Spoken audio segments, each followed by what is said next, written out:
Hey guys, welcome back to Hands On Channel. We're out here at the Off-Grid Homestead, still working on this kitchen wall here, I'm going to call it. I've been building this wall. If you haven't seen those other videos that I've put out, it's basically a 30-foot long wall, and we had to connect up here at a funny angle on the ceiling. So hopefully that's picking up for you. If not, you can go back and check out some of the other videos I put out on it. But so it's been some challenging framework here, especially for a guy. This is my first wall. I'll admit it. I'm not a carpenter by trade. I don't do this for a living. I've been around it enough. I've picked up a lot of stuff along the way, and I used to work in basically on new restaurant installs. I installed equipment on new restaurants, and I noticed something when the restaurants and any commercial buildings that I've been in, when they frame with 2x4s. They do this technique right here where they put crossboards in between the studs, right? So I wondered about that, and I was like, what's it worth? What's the difference? Should I do it? Should I go ahead and, take the time and do it?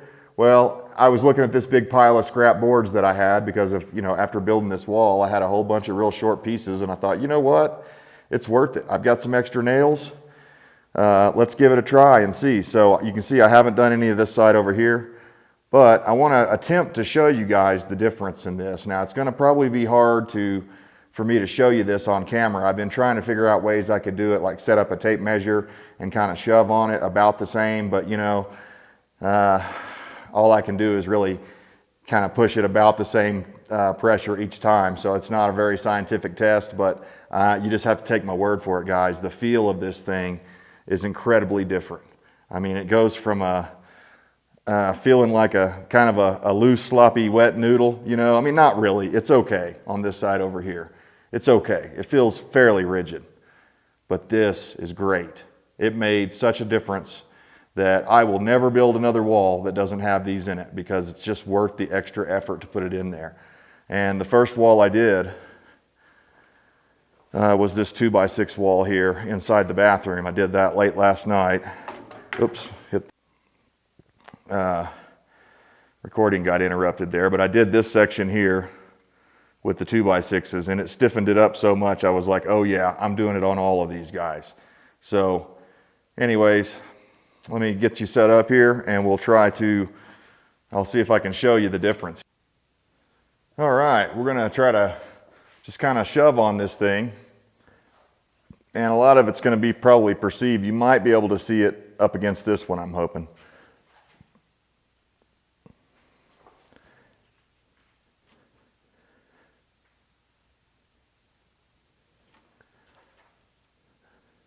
And they especially move this way. And of course the sheetrock or whatever finished material you put on there will stiffen it up quite a bit. But let's take a look at this side in comparison.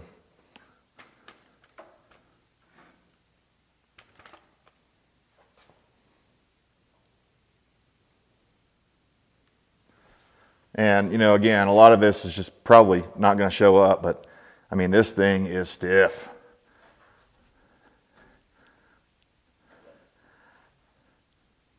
So, it's worth it. And if you're doing it yourself, like I am, then you're going to have a bunch of extra scraps left over from when you have all the offcuts from building the wall. So you might as well do it. Now I'm not going to do it up here on this upper section, just because I don't think it's necessary. I'm not going to hang cabinets up there, and all that really has to do is hold sheetrock or whatever finish material we decide to put on there. Excuse me. But yeah, I just wanted to show you that and share that with you guys because I was impressed of the difference in the feel in it, So if you decide to do a wall like that, give it a try, and I think you'll be amazed at how much stronger it is.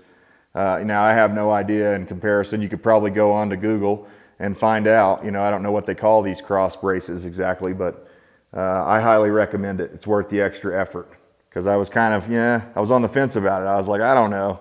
I've seen it done, and at the same time, for plumbers and electricians and stuff, it can be a real pain because what happens is they come along later on, Joe homeowner decides they want to put, a TV right over here or something, some weird thing like that, you know, or an internet box for a connection for the internet.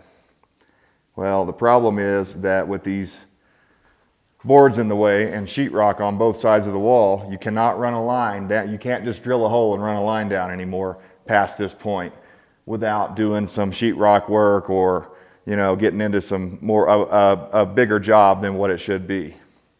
But with good planning and everything in the advance, you know, I think there's no problem with that. You could kind of figure out that, okay, I want an electrical outlet over here, let's say, then you drill a hole in the top of that stud there. It's not that big of a deal. Take your hole saw and just punch a hole right here. Perfect. So anyways, guys, trying to keep it short here, but really proud of this wall. That's why I've done so many videos on it, and I've been working on this thing for, I think this is my 10th or 11th day working on this thing. I did the lower section to begin with, and then my wife helped me with that, but then I came back and I've been working on this entire upper section since I was already out here doing fire mitigation work. So anyhow, guys, hit that thumbs up if you like the video. Hopefully this helps you out if you're thinking about framing a wall. I highly recommend putting these crossboards in there because you're going to have extras, and even if you had to buy a couple extra 2x4s to do it, or 2x6s, it's still worth it. So anyways, guys, appreciate you stopping by. Until next time, have a great day. Extra badass bonus tip. All right, guys, I wanted to show you this little hack or tip or whatever the heck you want to call it, but it's with these quick grips. As most of you know, you can turn them around on the end here and use them to push rather than pull, which sometimes helps when you're trying to put these boards, these cross braces in there. You get into situations sometimes where you have to push or pull on the wall to hold the next board in, because as you can see, if I just start trying to screw or nail this thing in, it's wanting to flop all over the place.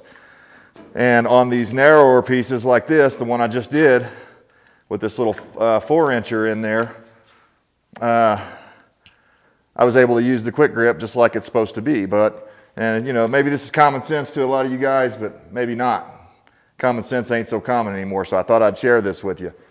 You can take these quick grips, hopefully you see where I'm going with this, and you can hook them together like that. And then you can just open it up, whatever size you need, within limit of your whatever size quick grips you have, and get your board in place. It's one of these things where you almost need a third hand, but that's what this acts as, is your third hand. It really helps. Come up to my line right there. And on these, they don't have to be perfectly level or anything. I'm just wanting to put a little bit of pressure on them, not too much, just enough where it'll hold in place. And you don't have to even level these things. Just so now on this one, I don't know, I might be able to knock a couple of nails in or screws in from the angles here, which is probably what I'll try to do. But I've been just nailing them on the end, or screwing them.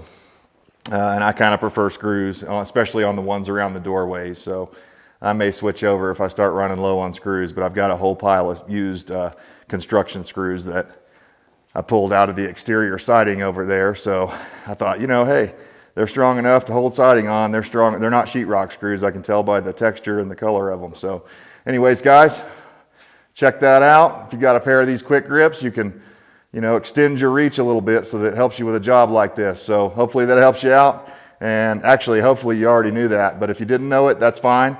We all start out somewhere and we don't know these kinds of things, and you got to learn them, pick them up from somebody along the way. Or one day you just learn it yourself and it's like an epiphany. You're like, whoa, I didn't know I could do that. I wish I'd have known that, 10 years ago. So anyhow, hope it helps you out, and we'll see you next time.